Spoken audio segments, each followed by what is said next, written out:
கிளைட்டேரியா டெர்னேசியா, அதாவது சங்குப்பூ. இதுதான் சங்குப்பூ, கிளைட்டேரியா டெர்னேசியா.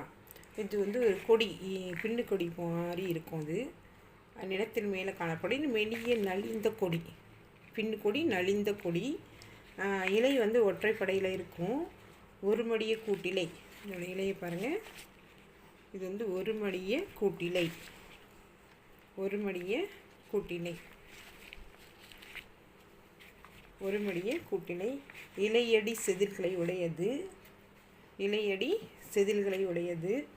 மஞ்சரி வந்து கோணமலர், பூ வந்து கோணமலர், மஞ்சரி வந்து கோணமலர். பூவடி செதில்களை உடையது, பூவடி செதில்களை உடையது. பூக்காம்பு, பூவுக்கு கீழே செதில்களை இருக்கிறதுனால இது பூவடி செதில்கள். பூக்காம்பு செதில்களை உடையது. பூவிதழ் அடுக்கு உடையது. முழுமையான இருபலர் மலர், இருபக்க சமச்சீருடைய மலர். மேன்மட்ட சூலகப்பை.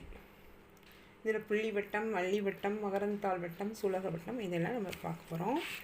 ஃபஸ்ட்டு இதுதான் சங்குப்பூ.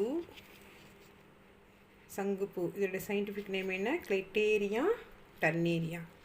கீழே இது இருக்குனியா, இதுதான் பூவடி செதில்.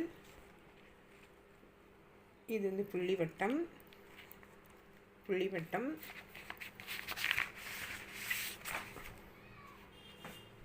இந்த க்ரீன் கலர் இருக்குல்ல, இது புள்ளிவட்டம். இது பூவடி செதில். இது அள்ளிவட்டம், இது அள்ளிவட்டம்.